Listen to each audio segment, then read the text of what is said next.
A slap. I wasn't expecting it, and the slap threw me back, ringing in my ears. "What the hell was that?" I screamed. "Wait, I need to go back a few weeks and explain some things, or this won't make any sense." I entered the house from the garage and walked into the kitchen shortly after 4 in the afternoon, which is when I usually finish work. The company I work for has several clients in the UK, so I start work at 7 in the morning every day so that I have time to socialize with them. It took me a while to get used to this schedule, but now I like it. Walking into the kitchen, I instinctively glanced at the bulletin board, but only saw one entry. Working late. Damn, that means I'll be eating dinner alone again tonight. When Anne and I were first married and living in this little apartment, we'd hung a chalkboard on the kitchen wall to coordinate our schedules. And when we bought a house, we continued that tradition. At first, we left awkward little love notes for each other. I remember leaving her a message that read, "I can't wait to get home from work, Cookie. I miss you already." When I got home the same day, she wrote, "I miss you even more. And don't call me Cookie." We first met at a small bakery, and I started calling her Cookie back then. Now that she had established herself, she didn't want others to know what I called her, but it was hard for me to give up the habit. Yes, I know. The notes and nicknames sound a bit syrupy, but they meant a lot to me, especially now that the syrup in our relationship seems to have lost its sweetness. These days, I'm lucky enough to find a succinct note that says what she'll be doing and when she'll be home. Or, like today, simply, "Got held up at work." I'm not naive. I know that even the brightest gems lose their luster over time, and routines and habits can dull the glow of new love. But over the past year, I've felt our relationship has changed in more ways than just habits. It wasn't just that we stopped leaving each other love notes. It got to the point where we hardly spent any time together. Part of the problem, of course, was my work schedule. On weekdays, I would leave for the office long before she got out of bed. But her job compounded the problem. You see, Anne is a realtor, and while her office has regular business hours, she is pretty much at the mercy of any seller or buyer. Want to make an offer on a house at 9 o'clock at night? Anne will come to you to help with the paperwork. Trying to sell your home? Anne will organize an open house that will take her all day Saturday or Sunday. Basically, you get the idea. But that's not all. 2 years ago, Anne got it into her head that she was going to run for city council in our district. I tried my best to talk her out of it, but her friends and associates kept encouraging her. At the time, I wasn't too worried because our longtime councilman had won 2/3 of the vote in the last election. But halfway through that campaign, his wife suffered a stroke, and he withdrew from the election to take care of her. Before I realized what was happening, my wife had already taken her seat on the city council. This, of course, entailed a whole new set of responsibilities. It wasn't just the monthly council meetings. Soon Anne was already meeting with constituents, serving on task forces, and doing all the things that elected officials do, for crying out loud. When I stood with her on the platform at the hotel on election night when she won re-election, I was proud of her and her success. When I saw how happy she was in her new responsibilities, I was happy for her. But as the weeks went by, our time together dwindled. When I tried to broach the subject, she became defensive, accusing me of jealousy and lack of support. All of this would have been bad enough, but over the past year, I had noticed a change in her attitude. It wasn't just that she had grown colder toward me. Lately, when we spent time together, I felt a condescending attitude toward her that bordered on contempt. Of course, there was nothing overt about it. It was just the way I felt. When I had some free time, I thought a lot about the situation.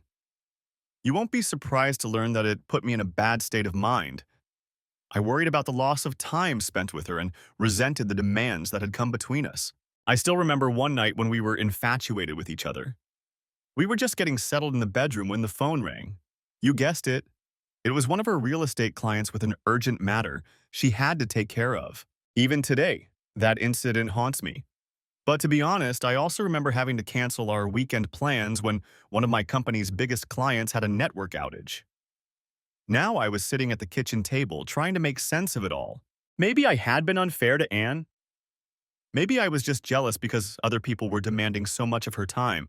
But as a network engineer, I had developed the ability to identify problems from seemingly insignificant symptoms. My intuition told me that it wasn't just the factors I had considered so far. And it wasn't just our crazy schedules that were making me uncomfortable.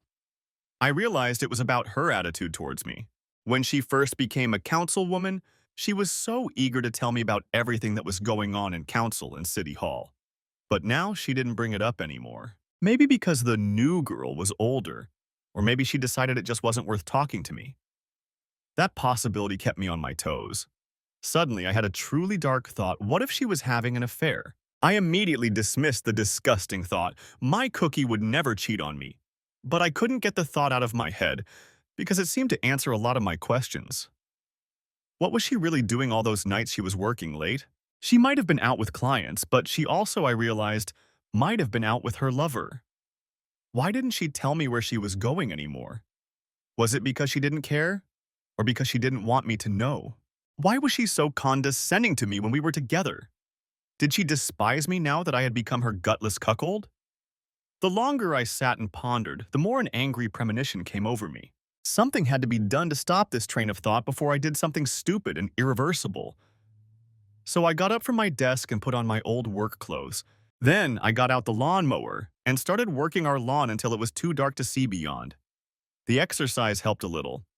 I still couldn't help but think about the situation, but I had calmed down enough to develop a plan of action. When the network starts having problems, the first thing I do is run a series of tests to determine the cause. I need to do the same with my marriage. Run diagnostics and figure out what went wrong. Over a dinner of leftovers, I pondered what diagnostic tools I could use. I was well aware of the many electronic marvels that could easily be used to spy on someone. But the more I thought about it, the more complicated the problem became. Sure, I could put microphones and cameras around the house, but with Anne spending so little time at home, it was unlikely to do any good. I was concerned about the time she spent away from home. I considered putting a beacon on her car, but what good would that do? Between real estate shows and city council meetings, my wife spent most of her time traveling. Parking in a hotel? She was constantly attending luncheons and holding meetings in hotel conference rooms. Miniature recording devices? Trying to tap every cell phone she had? There was nothing wrong with that. I knew the answer, but didn't want to use it because I thought it would be expensive. But hiring a professional was clearly the right decision, so I sat down at the computer and typed detective agencies into the search engine. That didn't help. There were dozens of them. Some had ratings, but I'm pretty skeptical of online ratings and user recommendations. They're too easy to fabricate. Does Craigslist have a section for detective agencies? Angie's List? Hell no. Next in my search, I noticed an entry about Channel 9 News. When I clicked on it, I found that a year ago they did a report on local detective agencies. Channel 9, right? I went to high school with Amy Howard, the girl who is now the news director at that channel.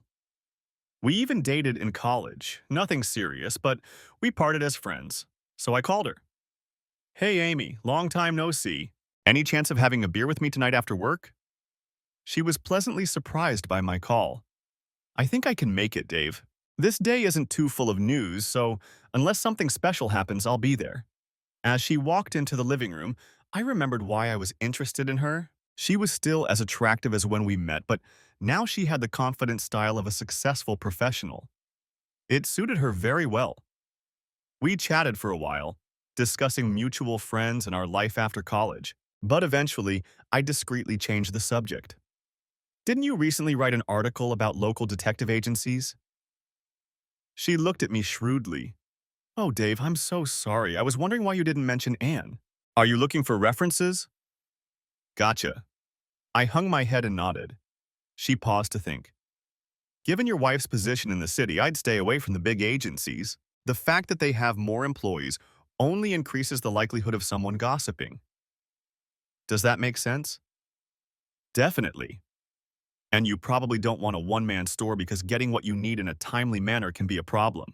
It's hard for the owner to do more than one or two things at once. I nodded. That made sense, too. If you're looking for something in between, we've had good reviews on the Masterson agency. It's not the cheapest store in town, but the clients we talked to said they work thoroughly, professionally, and get results in a reasonable amount of time. She paused. Dave, the private detective business is a bit dirty by nature, but you could do a lot worse than turning to Masterson. That seemed like a good solution, and I thanked her. But as I got up to leave, she reached across the table and squeezed my palm. It was good to see you, Dave. I hope things work out for you. Keep me posted. I promised her I would. As I drove home, I thought about our conversation. Damn, how I wanted to keep my marital problems a secret. Hopefully Amy would be discreet. The next day, her recommendation still made sense to me, and I called the Masterson agency to make an appointment. As luck would have it, the woman I spoke to said I could meet with Mr. Masterson himself if I came in first thing in the morning. I'll come, I promised.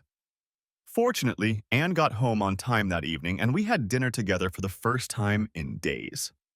Considering what I had to do, I was nervous about having to strike up a conversation with her. But I needn't have worried. She spent the entire evening ranting about the arrogance of some businessman who was thinking about running for office in the next election. I didn't have to say much or play much. The next morning, I got up early and skipped breakfast so I wouldn't be late for my meeting. After leaving a note for Anne on the bulletin board, I got in my car and drove downtown. To my surprise, traffic was free and I arrived earlier than I expected. I checked the address of the Masterson agency one more time and realized it was next door to my favorite coffee shop, Strange Beer. When this establishment opened 10 years ago, there was a lot of talk about its name and what it meant. Some thought it reflected a unique blend of house beers. Others swore the new owner was a former hippie with a sense of humor. But Ann checked the records at City Hall and found that the owner's name was Joe Stranger. Anyway, Stranger Brew had every advantage over the big coffee shop chains, it seemed to me. Apparently, I wasn't the only one who liked the place. Even at such an early hour, I was lucky enough to find an empty seat when I got there. As I sat there, sipping my coffee and eating my breakfast sandwich, more and more customers came in. Suddenly, there was a commotion at a nearby table, and I looked up to see a large red-faced man yelling at a young Hispanic woman sitting alone. "You're not done yet? What gives you the right to take a table when other people want to sit down?" The young woman sat silent, clearly taken aback by the man's sudden outburst. This seemed to infuriate her accuser even more. "You're a goddamn Mexican, aren't you? I bet you're a goddamn wetback. First, you come and take our jobs away from us, and now you're taking a table in my cafe. Why don't you swim home across the Rio Grande where you belong?" He reached out and slid his hand across the table, spilling coffee all over the floor. Before I knew it, I was between the women's and men's tables. "Why don't you leave her alone? She was here before you and has every right to this table. You should buy her another cup of coffee and apologize for insulting her." The man's face turned even redder, and I tensed, expecting him to lash out at me. But his gaze suddenly shifted to something behind me, and turning around, I saw the owner standing there. The stranger wasn't a big guy, but he had a sawed-off pool cue in his hands. "You?" he growled at my adversary. "Get out of my store and don't come back. You have no right to bully my customer, and I certainly don't want your business." I thought the man might decide to pick a fight after all, but he looked at Joe's pool cue, then at me, and finally decided not to risk it. "Okay," he said as he'd walked out of the cafe. "I'm glad to leave. This place sucks anyway." When the noise died down, I turned to the shocked woman. "I'm really sorry about this, miss. May I offer you another cup?" The woman looked at me shyly. "You don't know me. Why would you do that?" I shrugged. "I don't. I guess I hate bullies and bigots." She smiled and held out her hand. "I'm Maria Elena Alvarez, and I'm very grateful for what you've done. There are many who don't feel what you feel, and even fewer who are willing to step in to help a stranger." "You're welcome, Maria Elena. I'm David Davis, and I'm glad I could help." At that moment, Joe returned with 2 cups of coffee. "I brought a fresh cup for each of you. I apologize for what happened, and I hope you feel comfortable coming here in the future." We assured him that we would definitely come back, and then Maria looked at me. "Would you like to have coffee with me? It will free up your table for others." "If you don't mind the company, I'd love to join you." I sat down next to her and we started chatting, sipping coffee from steaming paper cups. She shook her head sorrowfully. "I ended up here completely by accident. I have a new job nearby and I came here early because I didn't want to be late for my first day." She took another sip and looked at me. "Do you come here often?" "Not as often as I'd like. I have a personal business meeting first thing today, and I didn't want to be late." She nodded, then looked at her watch. "Actually, I should get going." She stood up and held out her hand again. "Thanks again, David, for coming to my rescue. It was a pleasure meeting you, and I won't forget what you did." I shook her hand and watched her walk out the door. I took another sip of my coffee and decided it was time to hit the road. Walking out of the coffee shop, I headed down the sidewalk towards the Masterson Agency address. Looking up, I noticed Maria walking ahead of me in the same direction. When she stopped at a stoplight, I caught up with her at the intersection. She noticed me, smiled, and nodded. After crossing the street and walking a little more, she looked back and saw me following her. She frowned. Damn, I don't want her to think I'm following her. Then, to my horror, she walked into the lobby of the same building I was heading to. I deliberately waited a little longer, hoping that when I entered, she would be gone. But when I opened this door, I saw her standing in the lobby with her arms folded and a concerned face. Look, she said as I hesitantly approached her. I really appreciate what you did at the cafe, but that doesn't mean you have the right to— No, I interrupted. I promise I won't follow you, at least not intentionally. It's just that I have an appointment in this building. She threw me a skeptical look, then turned and walked toward the elevator. I followed her, and when the door opened, got in as well. She pressed the fourth floor button and then turned to me questioningly. I'm going to the fourth floor, I told her helplessly. She frowned again but said nothing. I stepped back as she got off on the fourth, but she started walking down the hall toward the Masterson Agency. As I slowly followed her, she turned around and frowned. Suddenly, as we approached the door to the agency, understanding appeared on her face and the frown dissipated. She stopped in front of a door labeled Employee Entrance and turned to me. Good luck with your business, David. Now I understood. I nodded at her. Thank you. And good luck with your new job, Maria. As I walked into the main entrance of the agency, I had only one thought. Damn, she has to know why I'm here today.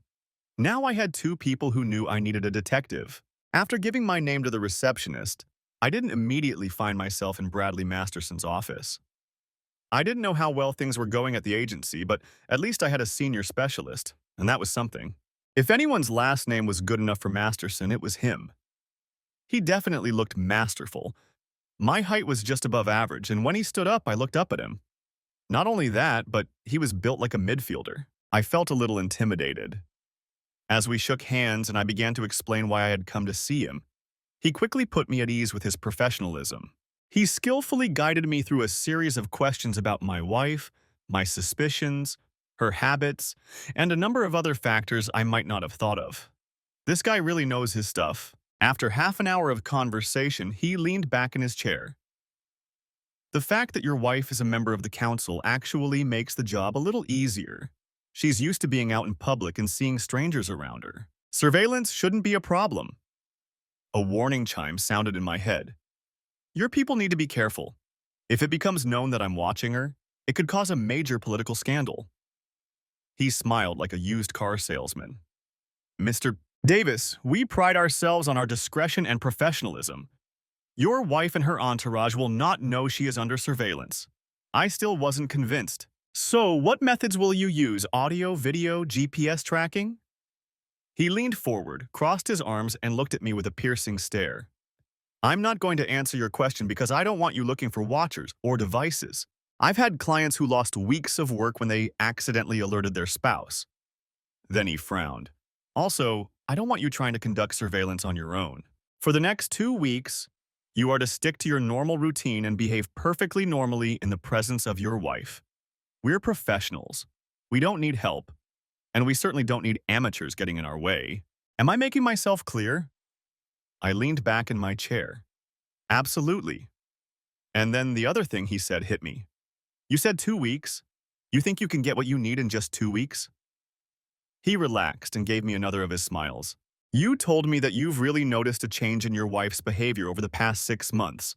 That leads me to believe that if she is indeed having an affair, it is in its hottest phase. She wants to see him, or her, I hadn't thought of that possibility, as often as possible.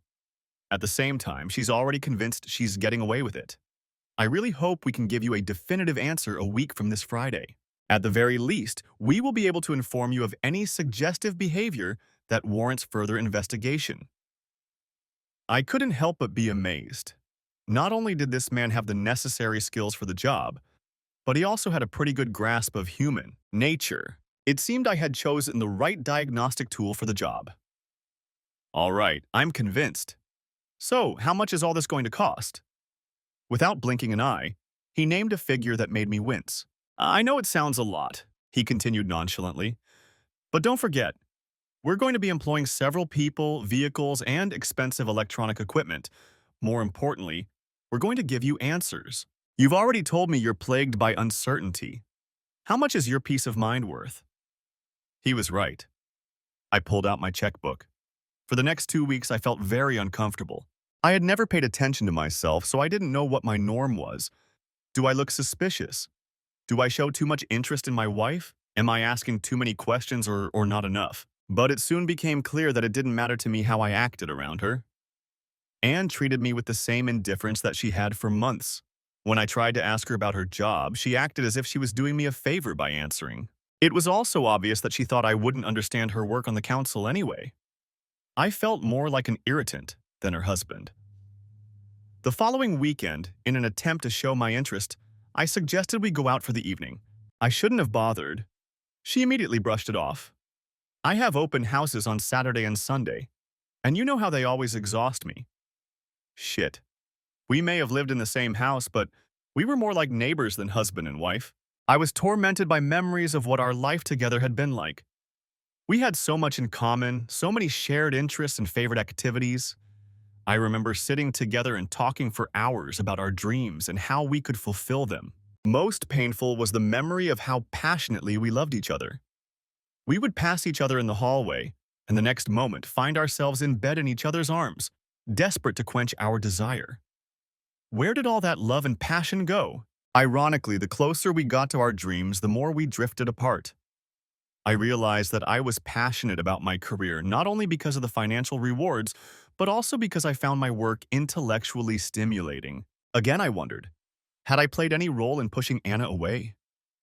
But if I had played a role, I felt that Anne was just as much to blame. She was a good realtor, but she had always wanted more. Being elected to the council was a dream come true for her, and lately she'd started hinting that she might run for mayor. I couldn't understand why she was never satisfied with what she had. The more I thought about it, the more convinced I became that our career paths had contributed to the current state of our marriage. But even with all this stress, a little voice in my head kept warning me that there was something else I was overlooking. Was I being paranoid, or was there a real threat? As much as I hated spying on Anne, I decided I was doing the right thing. Masterson was right. Peace of mind was worth a lot. All in all, those 2 weeks I felt like a patient scheduled for exploratory surgery.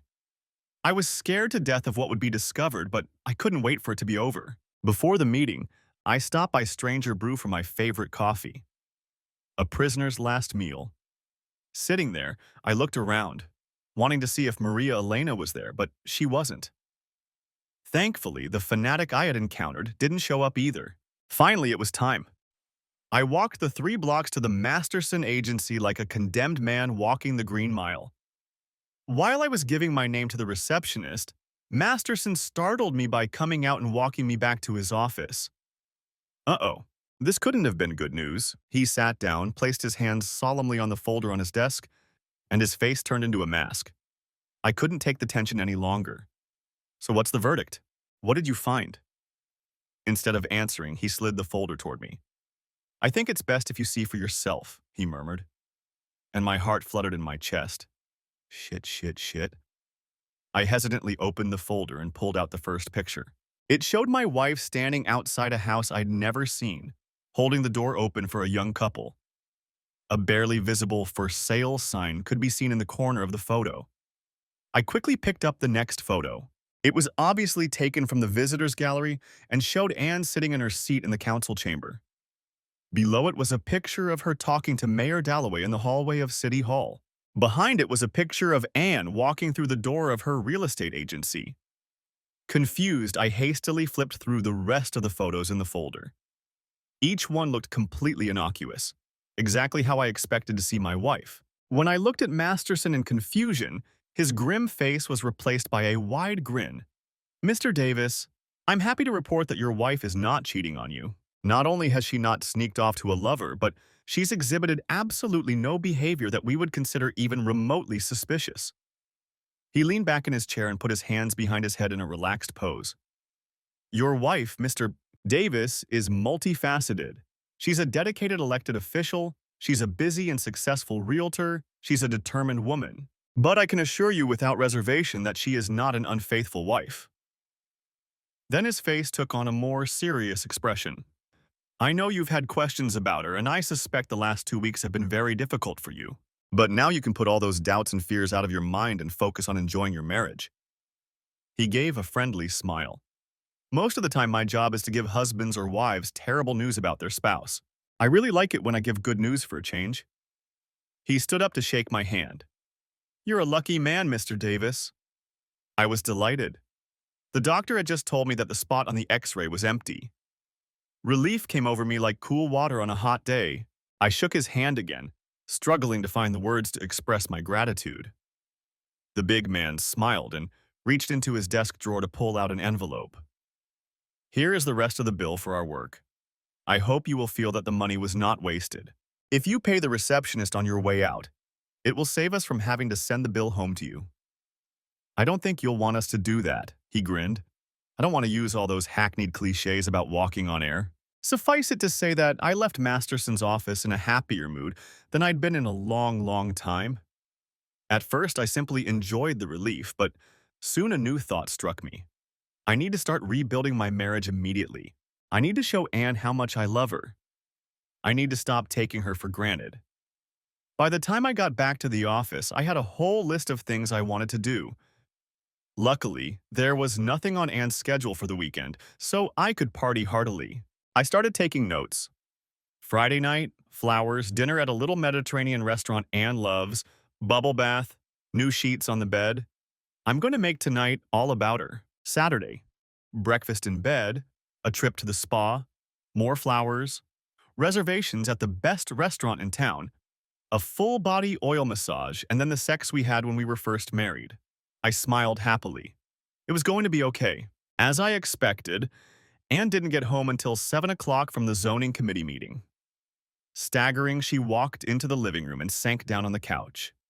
I'm tired, she moaned. I don't know if I can cook tonight. Suddenly, she looked up. What is that delightful smell? Looking around, she noticed a flower arrangement in a vase on the coffee table. Where did those flowers come from? I walked over to the couch and knelt down beside her, smiling broadly. These beautiful flowers are for my beautiful wife, and what you are feeling is dinner already prepared and waiting. She looked at me in amazement and then grabbed the vase. They're beautiful, she exclaimed. Let's take them to the dining room so I can enjoy them at dinner. I hurried into the kitchen to prepare her plate, and by the time she took her seat, everything was ready. Then I slipped a clean towel over my arm and showed her the bottle of her favorite wine I had chilled in the fridge. Would you care for a glass, my lady? She nodded gratefully, and after filling our glasses, we began our meal. After a few minutes, she set her fork aside. This is wonderful. You haven't done anything like this in a long time. To what do I owe such luxurious treatment? Then her face darkened. Have you done something you feel guilty about? I knew what would follow this question. Yes, I answered boldly. I've neglected you for too long. You worked like a Trojan, doing the equivalent of 2 full days' work, and I was so consumed with my job that I didn't take the time to appreciate you. I'm lucky to have you as my wife, and I'll make sure you know that I feel that way.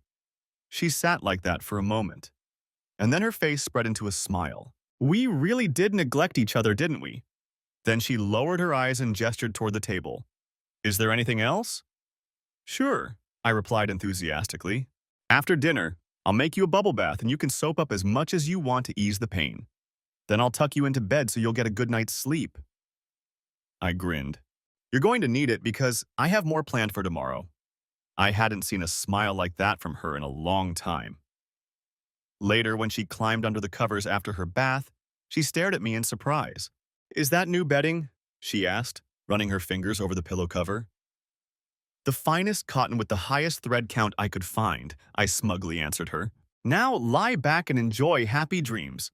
She smiled gratefully once more and closed her eyes as I turned out the light and closed the bedroom door.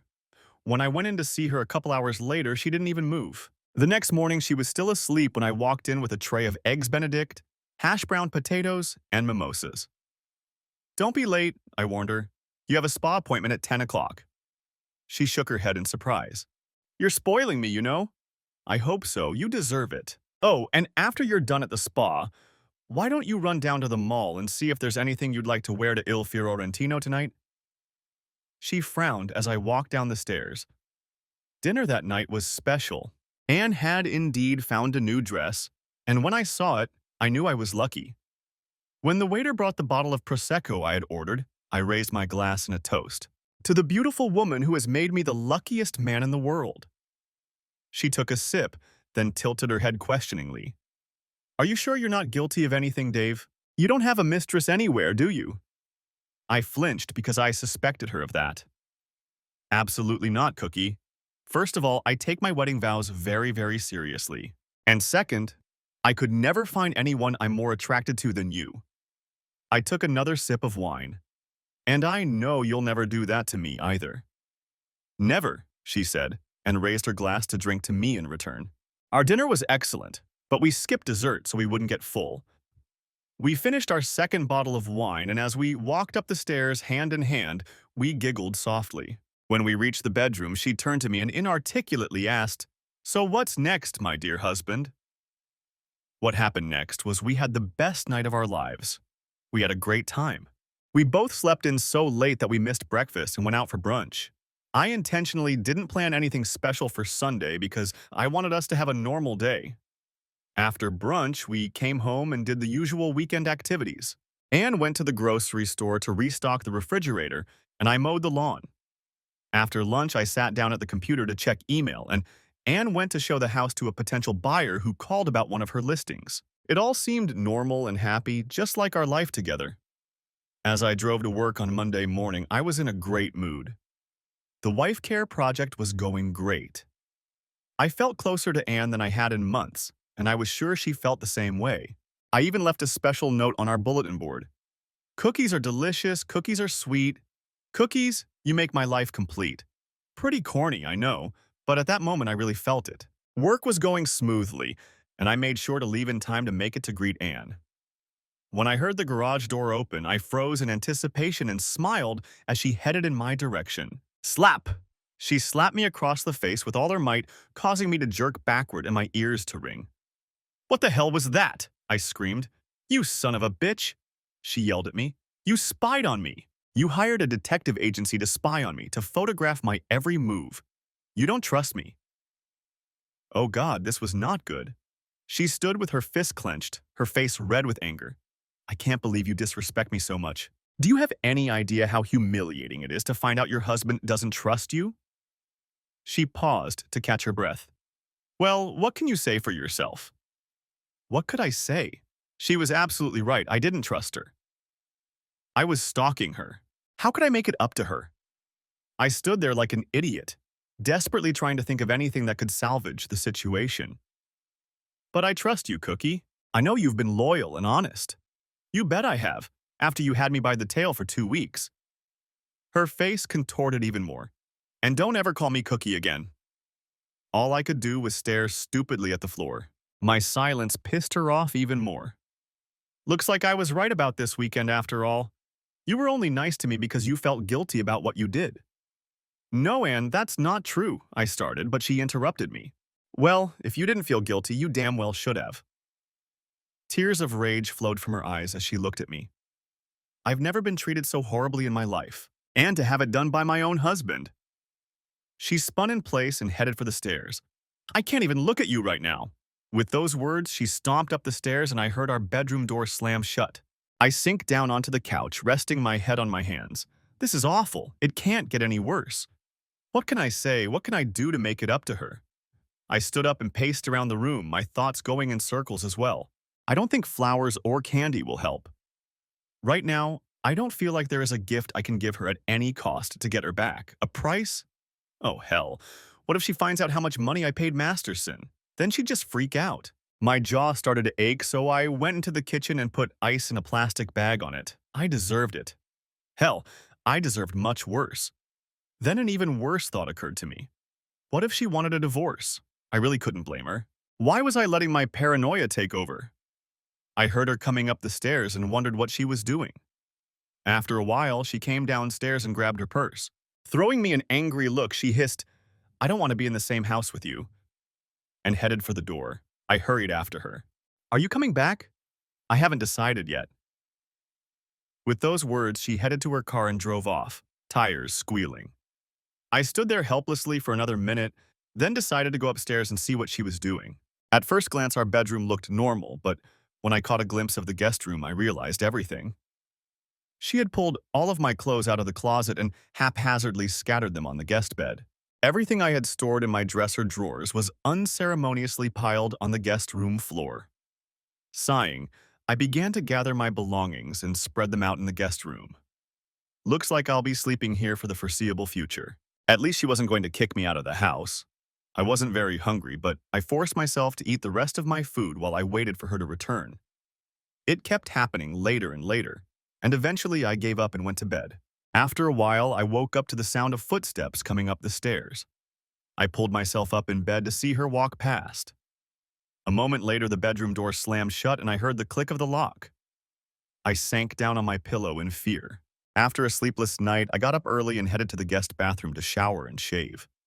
Once finished, I quietly tried the bedroom door, but it was strangely locked. Going downstairs, I made myself some coffee, but I had no appetite, so I skipped breakfast. Before I left for work, I looked up and noticed our bulletin board. I grabbed the chalk and wrote, "I'm sorry, Anne. Can we talk?" There were many more things I wanted to say, but I left it at that. Luckily for me, there were no major problems at work because I'd be useless trying to solve them. All I could think about was how to explain my act without making things worse. "Baby, I love you, but I suspected you were cheating on me." Maybe that's not quite the right approach. How about, "Now that I've thoroughly vetted you, I trust you again." Yeah, that would make her feel better. After agonizing over this for most of the day, I finally decided to tell her the truth. "Baby, I was afraid we were drifting apart and I let paranoia override common sense." That had the advantage of honesty, and if I combined that with a sincere apology, maybe it would help. I left work a little early, planning to throw myself on the mercy of the matrimonial court when she got home. But my hopes were dashed when, as I walked through the kitchen, I noticed a bulletin board. My statement had been erased, and in its place, in large letters, it read, "Go to hell." That didn't sound too promising. Nevertheless, I set about making a delicious dinner for the two of us.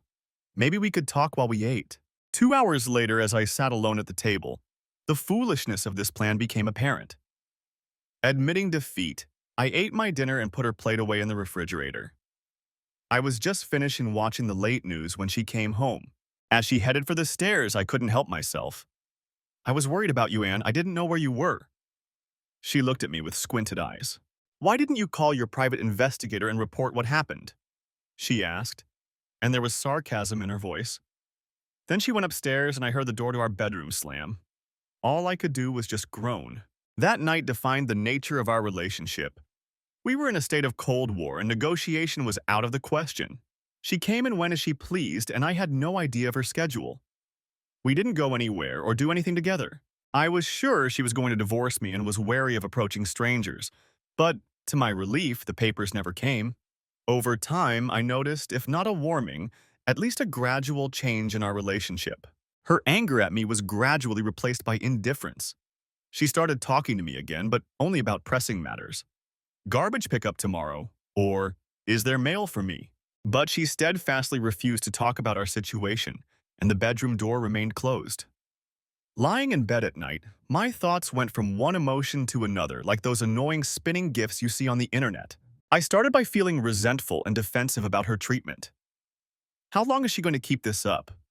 It's not like I did anything wrong to her. It's unfair of her to shut me out like that. But just as quickly, I'd move on to remorse. "This is all your fault, David.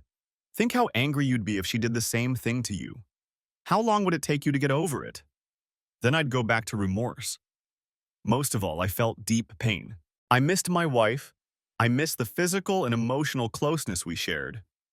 My goal had been to bring us closer together, and all I had accomplished was to distance us from each other. I couldn't stop thinking about the wonderful weekend we had spent together just before everything went to hell, and mourned my loss. People around me were starting to notice my depression, but their questions and concerns only made it worse. The last thing I wanted to do was discuss what I had done. I didn't doubt the reaction I would get, especially from my girlfriends. They would be outraged at what I had done.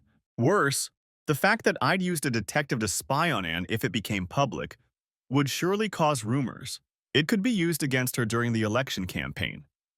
If I messed up Anne's political future, we would definitely be finished. I felt trapped in a hopeless situation.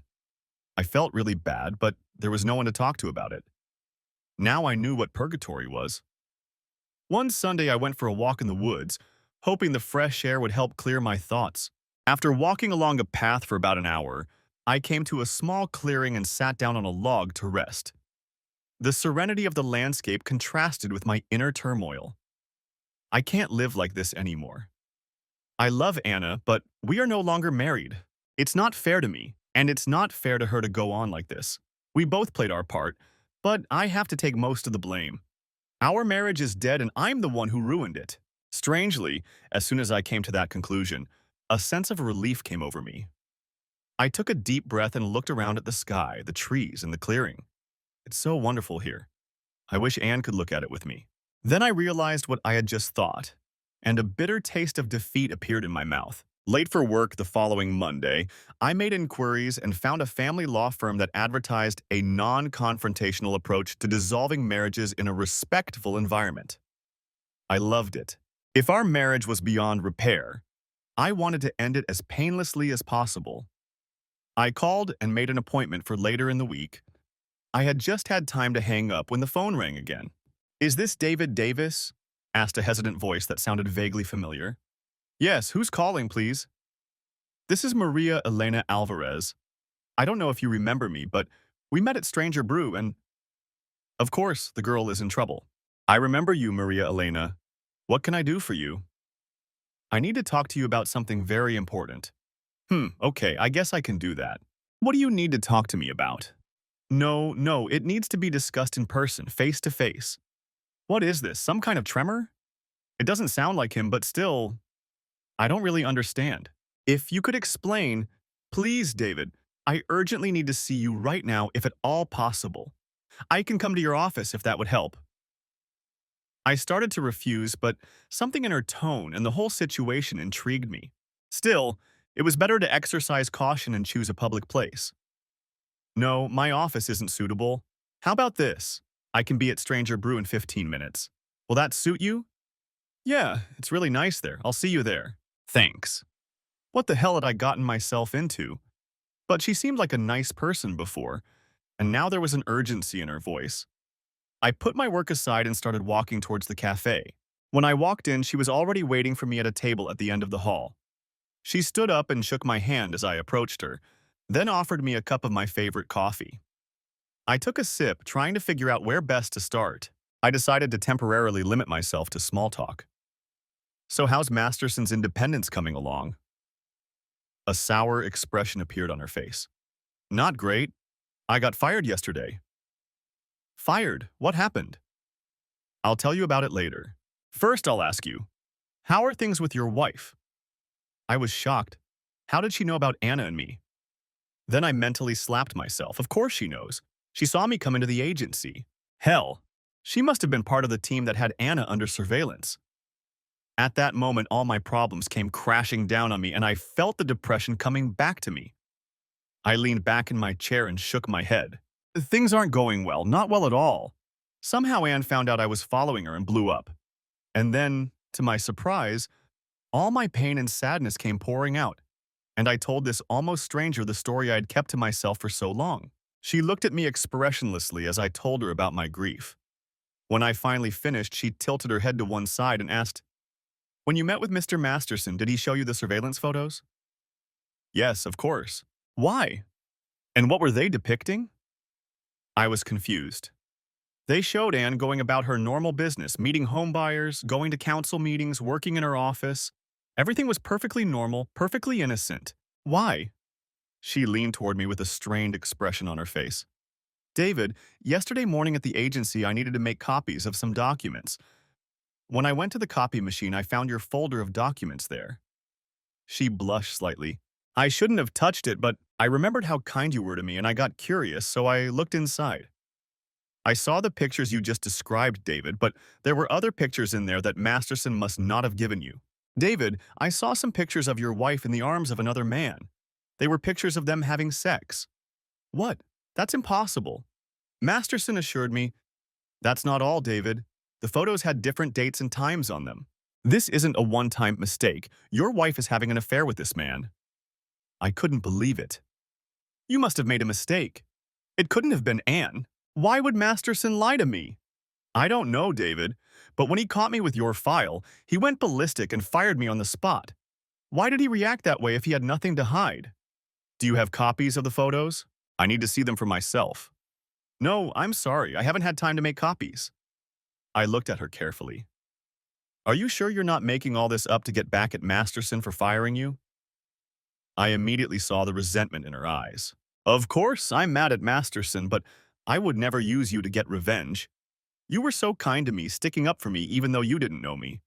I could never repay your kindness in such an evil way. There were tears in her eyes. Maybe she is a great actress. But I immediately dismissed the thought. She's not lying to me. However, I still had a hard time understanding the meaning behind her words. Okay, so who was that other man in the picture? She shook her head. I don't know. I didn't recognize him. I started to say something else, but she reached across the table and squeezed my hand. David, there's a lot I don't understand, but I think I know a possible reason why Masterson lied to you. Your wife is a person of some influence in this town. I believe Masterson is blackmailing your wife. That stopped me. There were plenty of other people in town who would love to use the scandal to oust Anne in the next election. As ambitious as she was, she'd be willing to do almost anything to avoid such an embarrassing exposure. Without thinking, I rubbed my jaw where Anne had slapped me. Had she been lying to me all this time? Had she treated me like dirt and then laughed about it with her lover? The more I thought about it, the angrier I got. I stood up, walked outside, and started down the sidewalk. Maria Elena rushed after me and grabbed my arm. David, where are you going? I'm going to head over to Masterson's right now and find out what's really going on. Wait a minute, David. Stop and think about it. If I'm right, Masterson will only lie to you because it's the only way he can maintain his influence over your wife. Besides, he's probably already deleted those photos from your file and hidden them away. You won't get anything from him. She saw my hesitation and hurried to continue. The same thing will happen if you meet Anne. Do you really think she'll admit to anything? She pulled me toward a bench on the sidewalk. If you tell them what I told you, they'll both say I'm just a disgruntled employee. It'll be my word against their word. She looked me seriously in the eye. David, I swear to you that I'm telling the truth. I hope you believe it. I watched her face and checked my instincts. She's not lying. She's trying to repay someone who helped her. I believe you, Maria Elena. I saw relief mixed with gratitude on her face, but then she turned serious. There's something else, David. There's a reason I wanted to see you now. I learned something else important yesterday. I saw Masterson's calendar. He has a meeting with your wife in half an hour. If you'll agree to watch him for a while, maybe we can find out what he's up to. Yes, of course. Do you know where they meet? I wrote it down. She handed me a piece of paper with a suburban address on it.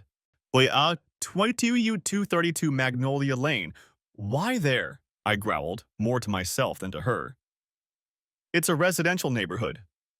I shrugged. I'd deal with that later. Come on, I said. My car is parked nearby. Soon we were on our way to the address Maria Elena had given me.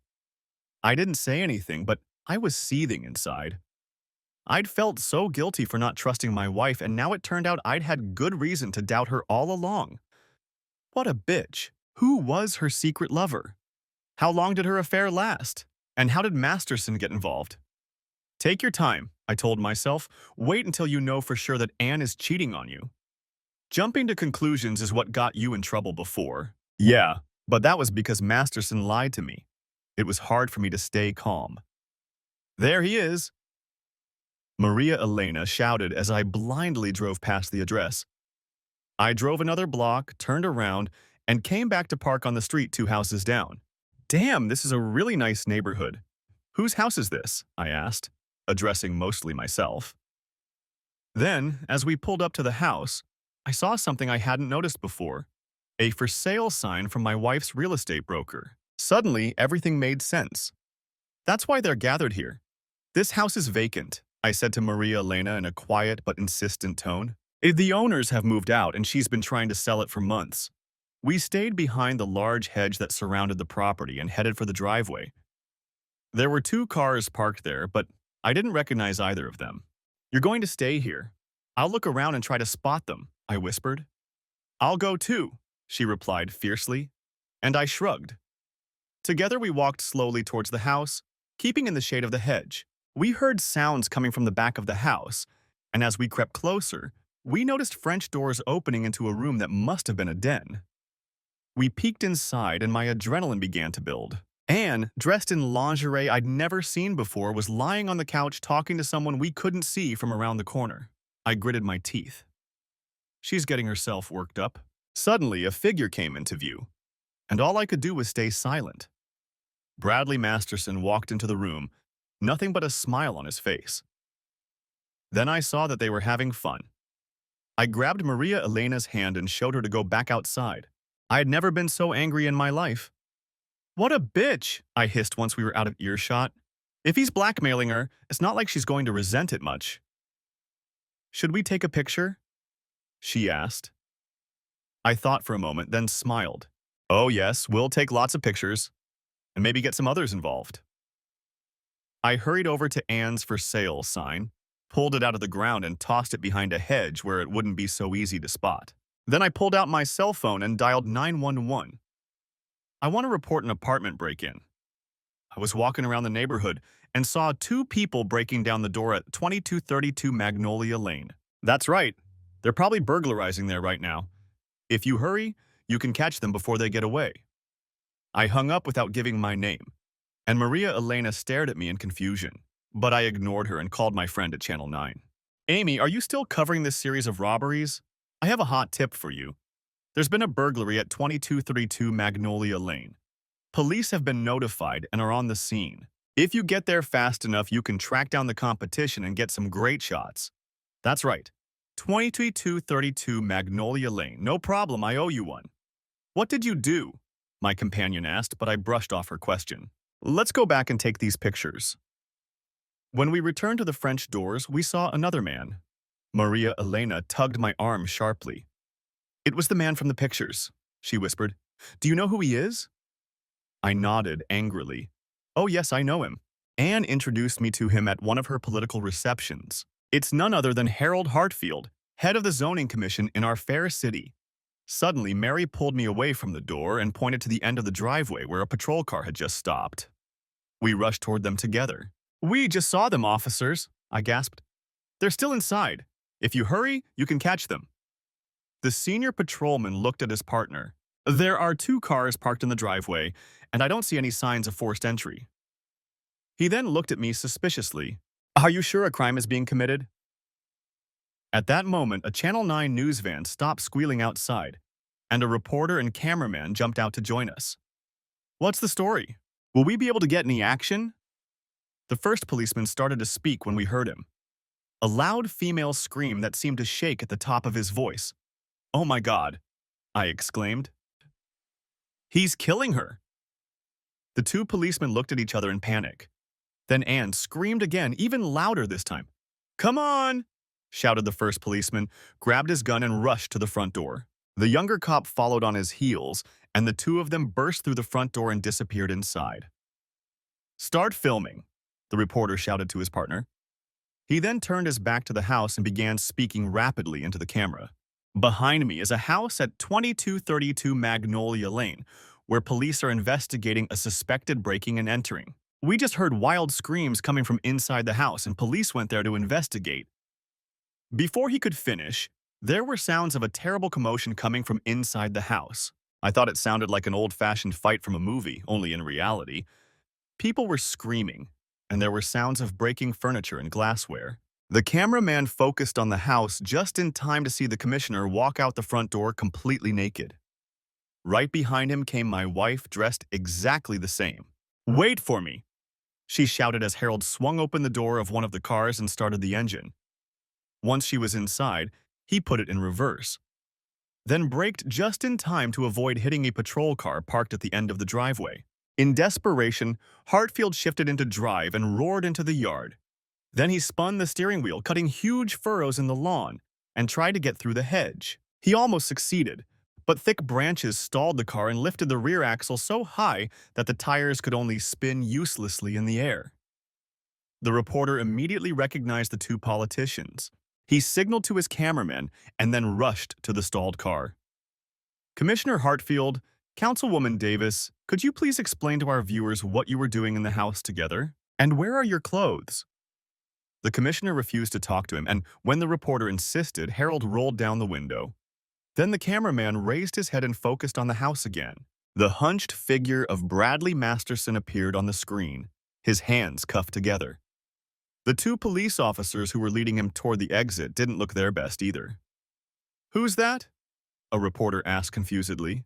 "This is Bradley Masterson, president of Masterson Investigations," Maria Elena said. "He's a private investigator." The reporter wrote down the name but was still confused. "And who are you?" He asked Maria Elena. "We need to go home, honey," I said firmly, took her hand, and led her to my car. As we drove away, we saw the police trying to disperse the neighbors who had come out to see what was happening. Over the next few days, the news became a citywide sensation. Channel 9 used the footage to advertise on the evening news, and the footage of the commissioner, councilman, and detective covering their intimate places was shown over and over again. The footage was so racy that the national affiliate of Channel 9 picked it up, and it made it onto the national evening news. Soon, there were few places in the country where people didn't see the glorious figure of my wife running across the grass. Masterson, of course, was immediately jailed for aggravated assault on a police officer. As he was being led to his cell, he made some crude remarks about the two officers and what he intended to do to them as soon as he was released. The judge hearing the case was not amused by Masterson's remarks and refused to release him on bail. It was more difficult for the police to determine what crimes, if any, the commissioner and councilman had committed. Breaking and entering was quickly ruled out, and when it was discovered that Anne was the listing agent for the apartment at 2232 Magnolia Lane, even the trespassing charges were dropped. However, because of the intense publicity, they had to go into hiding. The morning paper was upset to learn of the scandal, and the editor instructed all city staff to find out what was really going on. "Commissioner and councilman, politics makes strange acquaintances," screamed the headline the next day. I assumed it was all about sex, but I was wrong. An enterprising newspaper reporter did a little digging and found evidence of bribery in connection with several local real estate projects. It turned out that a councilman was soliciting bribes from developers, and a commissioner was soliciting favorable zoning permits in exchange for the councilman's sexual favors. Apparently, they didn't hide deep enough because once the story came out, they were quickly arrested and charged with official misconduct. The first thing I did when I got back to my office on Magnolia Lane was to call the law firm I had contacted and cancel the appointment. "Oh," the pleasant woman I spoke to asked hopefully, "does this mean you've reconciled with your wife?" "It means I no longer want to part amicably," I replied coldly. "I'm going to hire a real shark and deal with her." I guess bringing me into the case was inevitable, at least at first. The police questioned me several times trying to find out if I was involved in or benefiting from my wife's little scheme. Fortunately, Anne kept all her funds in a separate account in her name only.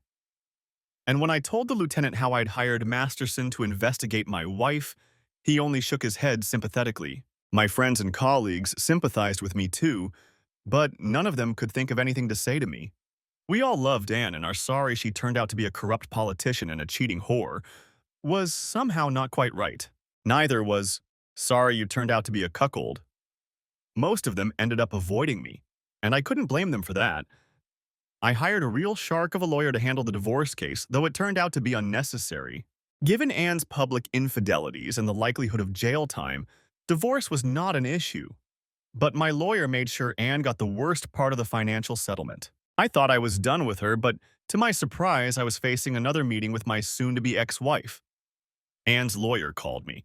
She wanted me to testify in Anne's defense. I laughed out loud at the thought, but stopped laughing when the lawyer said she would subpoena me if I didn't cooperate. The thought of being dragged into another showdown with Anne didn't appeal to me, so I decided to back out.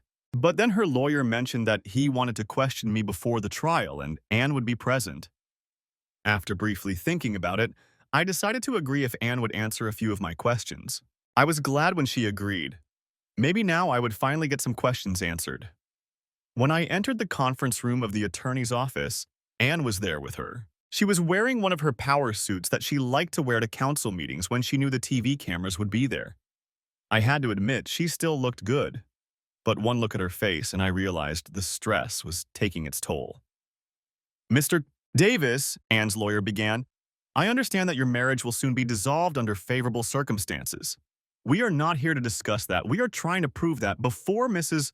Davis lost her way under the influence of extraneous temptations, she was a loving wife and a devoted life companion of good character. We would like to call you to testify about your life together prior to the sad events of recent months. Driven astray by other people's temptations, I thought sarcastically. Well, that's one way of looking at it. But I restrained myself and looked calmly at the lawyer. When I married my wife, I began, she seemed to me the most attractive, the most interesting woman I'd ever met. She was smart, funny, and had a way of putting people at ease that made them want to be around her. The lawyer gave Anne a quick nod and then turned to me with an encouraging smile. She wrote down every word I said. For the first 6 years of our marriage, Anne and I had the same goals and dreams, and I felt we were on the path to achieving them. The lawyer interrupted me. You mean the first 8 years, don't you, Mr. Davis? I believe you've been married for 8 years. I ignored her and continued. But ever since she was elected to the city council, my wife has changed. She has become an ambitious, manipulative person, concerned only with herself and her goals. She has increasingly neglected me and our marriage in pursuit of her own advancement. It was the growing indifference and contempt she showed me that finally drove me to hire a private investigator. No, Mr. Davis, that's not what we want. You need to— Never mind, Virginia, Anne interrupted. I told you there was little chance. He was never going to help me. Then she looked at me bitterly. So why did you come here today, Dave? What do you want? I folded my arms and leaned across the table toward her. I want to be alone with you for 30 minutes so I can ask you some questions. Will you help me if I do? Not a chance in hell. She stared at me for a few seconds, then sighed and leaned back in her chair. Okay, I guess I owe you one. You have 30 minutes. Are you sure? Anne's lawyer asked. It's all right. He won't hurt me. Shaking her head, the lawyer left the room, closing the conference room door behind her. Anne turned to me again. Okay, Dave, what do you want to ask me? I had so many questions, but I decided to start with the most basic one. Why, Anne? Why did you do it? Suddenly, she straightened up abruptly and her eyes flashed fire. It's all your fault, you know. I wouldn't be in this mess if you hadn't hired that detective to follow me. I was stunned. My fault? How can it be my fault? You're the one who— But she was so angry she didn't even hear me. Everything was going so smoothly until that bastard showed up at my office with those pictures of Harold and me. And you were the one who sicked him on me. I was so mad at you when I found out about it. I wouldn't have had to do that if you weren't having an affair with Hartfield. She grinned. It wasn't an affair, just politics. Harold was a terrible lover and he was smaller than you. I only seduced him because he could get the zoning changes I wanted. I couldn't believe what I was hearing. Why do you need zoning permits? It's not like you're in real estate. She shook her head like I was the slowest kid in her class. I don't need permits, but the big real estate developers do, and I needed their support to run for mayor. Like I said, it's all about politics. So it's all about political support, right? Then why did the cops find over $1 million in your secret bank account? She smiled embarrassedly. Okay, maybe it's about the money. Then her expression turned angry again. But none of this would be a problem if you weren't so damn nosy. I wasn't going to let her trap me. What about Masterson? What did he want? Half of what I was getting and half of what Harold was getting. Wait a minute. You said Harold was only involved because you seduced him. Her face took on a strange expression. Like I said, Masterson wanted half of what Harold was getting. And after he got it the first time, I discovered that he was far superior to Harold, far superior. So he didn't have to make you do it. She smiled slyly. Only the first time. After that, I happily obeyed. She noticed my expression and grinned. Everyone has their own sexual preferences. I was just lucky enough to discover mine. I guess you weren't that upset that I hired Masterson, I remarked wryly. She smiled lazily. No, actually, I think I owe you for that. Then her smile disappeared. And everything would have been fine if it hadn't been for those nosy neighbors on Magnolia Lane. If they hadn't called the police, I wouldn't be in this mess. For the first time that day, I felt better. I stood up and smiled at my loving wife. Actually, it wasn't the neighbors. I was the one who called the police and called Channel 9. You did all that? You son of a bitch. She stood up so fast she knocked over the chair she was sitting in. She grabbed a law textbook off the shelf behind her back and threw it across the desk at me. She was about to jump over the desk and try to grab me when her lawyer jumped up and grabbed her arm. Calm down, Anne, calm down. You can't do this. I wish I could be a witness to your client's character counselor, I said as I walked out the door. Then I turned around. Enjoy your time in jail, Cookie. Masterson eventually pleaded guilty to a lesser charge of assaulting a police officer in exchange for testifying about a bribery scheme. In addition to jail time, of course, he lost his private investigator's license. Hartfield got off with a lesser sentence because he didn't actually take any money. But he lost his job, his wife, and his dignity, and he was never seen in town again. I figured that asshole got what he deserved. I deliberately avoided all news of Anne's trial, partly because I didn't care what happened to her, and partly because I wanted to be able to claim ignorance if anyone asked me. But when I was at Stranger Brew a while later, I happened to see a newspaper with a sentence announcement. I couldn't resist reading it. As I learned, Anne received 3 to 5 years in state prison, as well as a 25,000 won fine for soliciting an illegal gratuity. I was also pleased to learn that she now faces federal charges for income tax evasion on her personal money fund. Apparently, the fact that the state seized her illegally gained property was not a mitigating factor for the feds. I rubbed my cheekbone. Okay, exactly what she deserved. Maybe now I could move on with my life. My thoughts were interrupted by a voice I hadn't heard in a while. Hey, stranger, could you buy a girl a mug of beer? I smiled at her. I'd be very happy to, Maria Elena. Thanks for watching. I hope you enjoyed it. Subscribe to my channel and stay tuned for the next videos.